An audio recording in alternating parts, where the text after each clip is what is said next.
దేవుని నామమునకు మహిమ కలుగును గాక. ప్రభునందు ప్రియులరా, మన ప్రభువు రక్షకుడు అయిన క్రీస్తు యేసు పరిశుద్ధ నామంలో మీ అందరికీ శుభములు. 8వ తేదీ డిసెంబర్ మాసము 2025 సంవత్సరం. ఈరోజు దేవుడు నిన్ను ప్రేమించి నీకు ఇస్తున్న అద్భుతమైన వాగ్దానం. మీరు ధన్యులు, మీరు సంతోషించెదరు. మీరు ధన్యులు, మీరు సంతోషించెదరు. లూకాసు వార్త 6వ అధ్యాయము 21వ వచనం, పూర్తి వచనము. ఇప్పుడు ఆకలి గొనుచున్న మీరు ధన్యులు, మీరు తృప్తిపరచబడరు. ఇప్పుడు ఏడ్చుచున్న మీరు ధన్యులు, మీరు నవ్వుదురు. రెండు ఇక్కడ కోట్స్ మనకి చెప్పబడుతున్నాయి. ఆకలి ఇప్పుడు ఉంది, కానీ మీరు తృప్తిపరచబడతారు. ఇప్పుడు ఏడ్చుతున్నారు, కానీ మీరు సంతోషిస్తారు. ఇది ఎలా నేర్చుకోవచ్చు? ఒకసారి ఇంగ్లీష్లో చదివినప్పుడు new international version, Luke chapter 6:21. Blessed are you who hunger now. మీరు దీవించబడతారు ఎప్పుడైతే మీరు ఇప్పుడు ఆకలిగొని ఉంటారు. For you will be satisfied. మీరు ఖచ్చితంగా తృప్తిపరచబడతారు. Blessed are you who weep now. ఇప్పుడు మీరు దుఃఖపడుతున్నారే, అయితే మీరు ఖచ్చితంగా సంతోషించే దినము వస్తుంది. ఎలా నేర్చుకోవచ్చు? మనందరికీ తెలుసు, ఇవి ధన్యతలు. ఈ ధన్యతలు మనం చూసినప్పుడు 5వ అధ్యాయం మత్తయి సువార్త కొండ మీద ప్రసంగము మనకి తెలుసు. ఆ 3వ వచనం నుంచి ఆత్మ విషయమై దీనులు ఈక్వల్ టు ధన్యులు అని దేవుని వాక్యము సెలవిస్తున్నట్లు మనం చూడగలుగుతున్నాం. కనుక ఆ ధన్యతలు ఇక్కడ లూకా సువార్త 6వ అధ్యాయంలో రాసినట్లు మనం చూస్తున్నాం. అదేవిధంగా మత్తయి సువార్త 1వ అధ్యాయంలో వంశావళి, ఆ అబ్రహాము ఇస్సాకును కనెను. అయితే లూకా సువార్త 3వ అధ్యాయంలో రాసినట్లు, కాబట్టి లూకా గారు అంతా కూడా తరచి చూచి ఆ యొక్క ఇంటర్వ్యూలు తీసుకుని రాసినట్లు, పైపెచ్చు ఆయన వైద్యుడు కనుక ఒక క్రమమైన పద్ధతిలో రాసినట్లు మనం చూడగలుగుతున్నాం. అయితే నేటి వాక్య ధ్యానము మనం నేర్చుకుంటుంటే ఇప్పుడు ఆకలి ఉంటున్నా అంటే 2 స్థితులు మనకి తెలియపరచబడుతున్నాయి. మొదటి, ఇప్పుడు ప్రస్తుతం అందున్న స్థితి. అయితే దేవుడు ఈ స్థితిని మార్చే దేవుడు అని చెప్పి ఒంటరి అయిన వాడిని పిలుస్తాడు, 1000 మందిగా మారుస్తాడని. ఇక్కడ అబ్రాము ఒంటరిగా ఉన్నప్పుడు అతనిని పిలిచితిని, పెక్కు మందిగా ఆశీర్వదించితిని. ఇప్పుడు దుఃఖపడుతున్న వారిని సంతోషింపచేస్తానని, ఇప్పుడు ఆకలి గొనుచున్న వారిని ఖచ్చితంగా నేను తృప్తిపరుస్తానని, ఇప్పుడు పెంట కుప్పల మీద ఉన్న వారిని ఖచ్చితంగా నేను ప్రధానులతో కూర్చుండబెడతానని, నేడు ఈనాడు ఇప్పుడు నీ స్థితి కొద్దిగా ఉన్నను, దేవుడు నిన్ను మహాస్థితిలో పెడతాడని, దేవుడు ఎప్పుడూ న్యాయాధిపతి అని, దేవుడు నీ స్థితిగతులు మారుస్తాడని, ఎప్పుడూ పడ్డవాడు చెడ్డవాడు కాదని, ఖచ్చితంగా వాడిని దేవుడు తిరిగి లేపుతాడని, దేవుడు అందరికీ అన్ని సమానముగా సమకూర్చు దేవుడని, ఆయనకు మరుగైనది, ఆయనకు అసాధ్యమైనది ఏదీ లేదని.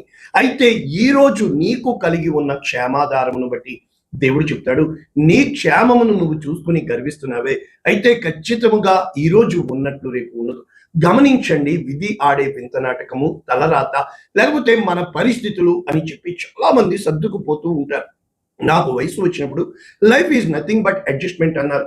చాలా ఎదిరించాను, కానీ ఒక దినం వచ్చింది ఎదిరించలేకపోయాను. అప్పుడు దేవుడు నన్ను అడిగింది, కొట్టుకుపోతానన్నావు కదా, ఎందుకు ఎదిరిస్తున్నావు? చాలాసార్లు మనం ఎదిరించడానికి ప్రయత్నం చేస్తూ ఉంటాం, ఎదిరించలేము. చాలా విషయాలు మనము అర్థం చేసుకోవడానికి ప్రయత్నిస్తూ ఉంటాం.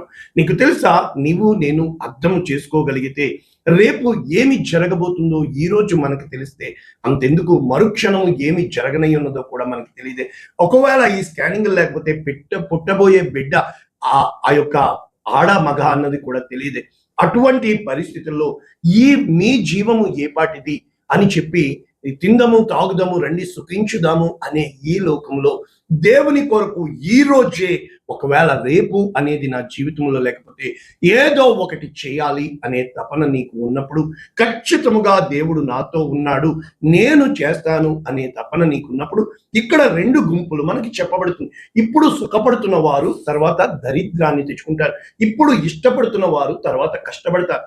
ఇప్పుడు ఆ యొక్క మన జీవితంలో మనకు తెలుసు, బాల్యము, యవ్వనము, మధ్య వయసు, వృద్ధాప్యము. ఈ మధ్య వయసు, వృద్ధాప్యము అనేది నీవు ఒక పరిపక్వత స్థితికి వచ్చినప్పుడు, ఈ బాల్యము, యవ్వనము అనేది, ఈ బాల్యములో నీవు 20 సంవత్సరాలు కష్టపడి నేర్చుకుంటే ఆ యొక్క నేర్చుకున్న దాన్ని ఓచుకుని 20 నుంచి 40 వరకు నీవు శ్రద్ధతో పని చేసినప్పుడు 40 నుంచి 60 వరకు, 60 నుంచి 80 వరకు కూడా నీవు సుఖముగా వెళ్ళగలుగుతావు. అయితే ఎప్పుడైతే ఇప్పుడు నువ్వు కష్టపడతావో, ఏమీ లేదు, మనోళ్ళకి తెలిసిందేలా, కోవాటికి రావాల్సి ఉంటుంది, ఏ డ్రైవర్ గాను, ఏ మీకు తెలుసు. కనుక జీవితాంతం నువ్వు కష్టానికి నిన్ను నీవే ఈరోజు నిర్ణయం తీసుకుంటావు. అంటే ఈ రోజు నువ్వు తీసుకుంటున్న నిర్ణయము కంఫర్ట్ జోన్లో ఉంటుందా, లేక ఫోర్ట్ జోన్లో, అంటే యుద్ధ వాతావరణంలో ఆ కంచు కోటగా నీవు యుద్ధానికి వెళ్ళడానికి ప్రయత్నిస్తున్నావా? నీవు ఈ రోజు సుఖవలయంలో సుఖపడాలని నీవు ఆలోచన చేస్తే జాగ్రత్త సుమ, రేపటి దినమున నీవు కష్టపడవలసి వస్తుంది. కనుక దుఃఖముతో కన్నీళ్లతో విత్తుచూపు వారు సంతోష గానములు చేయుచు పంట కోసుకుని వస్తారు అని దేవుని యొక్క వాక్యము కీర్తన 126 చెప్తుంది. అంత మాత్రమే కాదు, దేవుని యొక్క వాక్యం చెప్తుంది.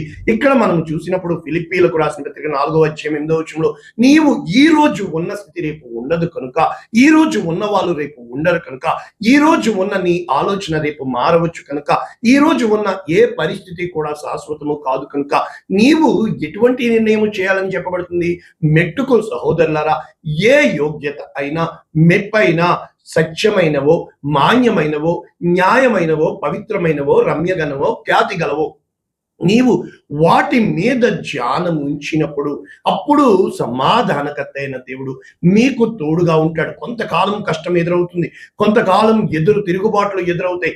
కానీ నీవు ఏ స్థితిలో ఉన్నను ఆ స్థితిలో సంతృప్త కలిగి ఉండడం నేర్చుకున్నప్పుడు, దేవుని స్తుతించడం నేర్చుకున్నప్పుడు, దీన స్థితిలో ఉన్న ఎరుగుదును, సంపన్న స్థితిలో ఉన్న ప్రతి విషయంలో, అన్ని కార్యములలో ఆకలి గునుగునుట, సమృద్ధి కలిగి ఉండుట, లేమితో ఉండుట నేర్చుకుని ఉన్నాను కనుక దేవుడు ప్రతి ఒక్కరి జీవితంలో ఈ కార్యాలు ఖచ్చితంగా ఉంటాయి. ఇందులో తేడా లేదు. కనుక నువ్వు నేను ఎప్పుడూ చెప్పాల్సింది, నా దేవుడు నాకు తోడుగా ఉన్నాడు కనుక అని చెబుతూ, యెహోవా నా కాపరి, నాకు లేమి కలగదు అని నువ్వు విశ్వాసము కలిగి శాంతికరమైన జలముల యొద్ద, ఇక్కడ చెప్పనియండి 2 గుంపులు ఉన్నాయి. మనము ఈ కీర్తన 23 చూసినప్పుడు గొర్రెల కోసం చెప్పబడి ఉంది. అయితే కీర్తన 42 చెప్పినప్పుడు దుప్పి కోసం చెప్పబడింది. దుప్పికి ఎప్పుడు సలసల అంటే పారుతున్న స్పీడ్గా వెళ్తున్న వాటర్లో తాగుతుంది, లేకపోతే నిశ్చలంగా ఉంటే తాగదు. గొర్రె అటువంటి వాటర్ని చూస్తే, ఆ సెలయేర్లు చూస్తే గొర్రె వెళ్ళదు. అది మురికి నీరన్న తాగుతుంది, కానీ దానికి శబ్దం రాకూడదు, ప్రశాంతంగా ఉండాలి. కనుక చాలాసార్లు ఆ గొర్రెలు, ఈ దుప్పెలు కూడా 2 ఒకే జాతి, ఒకే ఫ్యామిలీకి చెందినప్పటికీ వేరే భిన్న వాటికి ఆ యొక్క స్వభావాన్ని, తత్వాన్ని దేవుడు ఇచ్చి ఉన్నాడు. నీళ్లు మారటం లేదు, కానీ జంతువు మారుతుంది, దాని స్వభావం మారుతుంది. కనుక దుప్పి నీటి వాగుల కొరకు ఆశపడినట్లు, దేవా నా ప్రాణము నీ కొరకు తృష్ణగొనుచున్నది అంటే ఇదే కీర్తనాకారుడు చెప్తున్నాడు, యెహోవా నా కాపరి, నాకు లేమి కలగదు అని చెప్పి తనని తాను గొర్రెగాను, ఇక్కడ దుప్పిగాను. కనుక నీ జీవితంలో, నా జీవితంలో కూడా అదే విధముగా ఆ యొక్క లేడి వలె నా కాళ్ళను ఆయన నడువ చేయను అని చెప్పి హబక్కూకు చెప్తున్నట్లు చూస్తున్నాం. ఎప్పుడైతే ఆ కష్టకాలంలో, నీ ఇష్టకాలంలో రెండే ఉంటాయి.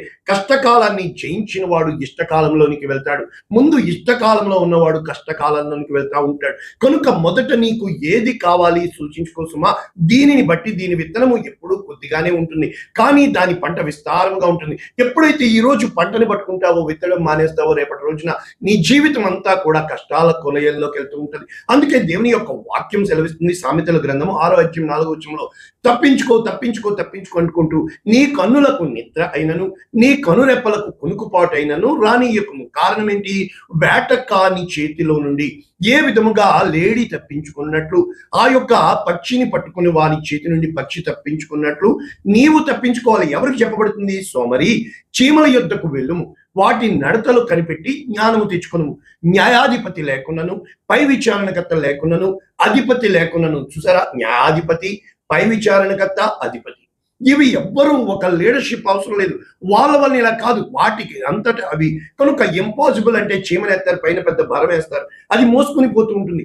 వేసవి కాలమందు ఆహారము సిద్ధపరుచుకును, కోత కాలమందు ధాన్యము కూర్చుకును. కాబట్టి ఎందాక నీవు కళ్ళకంటూ ఉంటావు, ఎందాక కొంచెం నిద్ర. కనుక దరిద్రము నీ యొద్దకు వస్తుంది, కనుక కరువు నీ యొద్దకు వస్తుంది అని చెప్పి ఇక్కడ చెప్పబడుతుంది. కనుక మన జీవితంలో చాలాసార్లు మన స్థితిగతులను బట్టి కాక దేవుని కృపావరాలను బట్టి మనం చూచినప్పుడు, ఇప్పుడు దేవుని యొక్క వాక్యము కీర్తన ఆ యొక్క క్రిస్మస్ గ్రంథంలో, ఆ క్రిస్మస్ సీజన్ లో మనం ఉన్నాం కనుక 2 కుటుంబాలు మనకి చూపింపబడుతుంది. ఒకటి మనము ఎలిజబెతు, జకరియా, రెండవది మరియా, యోసేపులు. జకరియా ఎలిజబెతుల్ని మనం చూసినప్పుడు వారు తమ జీవిత కాలం అంతా కూడా వృద్ధులైపోయారు, కానీ దేవుని దృష్టిలో నిందారహితులుగా, దేవుని దృష్టిలో నీతిమంతులుగా, దేవునికి ఇష్టమైన జీవితాన్ని జీవించారు. అయితే ఆమె గొడ్రాలుగా పిలువబడింది. జకర్యా నీతిమంతుడు, కానీ వారికి ఎటువంటి జీవము లేదు. అటువంటి స్థితిలో దేవుడు తన దూత గాబ్రియేలును పంపించి, జకర్యా నీ ప్రార్థన వినబడినది, గొడ్రాలనబడిన నీ భార్య నీకు కుమారుని ఇస్తుంది కనుక వారి నిందని కొట్టివేశాడు. అప్పటి వరకు వారు నిందను అనుభవించారు.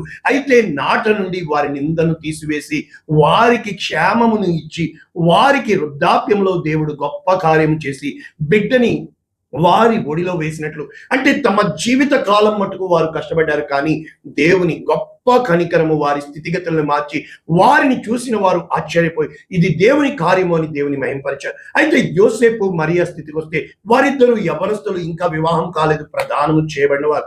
కానీ ఆ స్థితిలో దేవుని దూత వచ్చి, మరియా నీవు కృప పొందుకున్నావు కనుక నీవు గర్భము ధరించి, ఎప్పుడైతే తను నిందకు అప్పగించబడ్డానికి అంగీకరించిందో, తన యవ్వన స్థితిలో దేవుని కోసము నింద భాగ్యమని ఎంచుకుందో, యోసేపు విడనాడను ఉద్దేశించాడు. కానీ దేవుని దూత వెళ్ళి ఆ యొక్క వర్తమానము చెప్పినప్పుడు మారు మాట్లాడకుండా ఆ నింద భాగ్యమని యోసేపు ఎంచుకుని ఎప్పుడైతే మరియ కోసం నిలబడ్డాడో ఆ రోజున వాళ్ళు నిందించబడ్డారు, వాళ్ళు దూషింపబడ్డారు.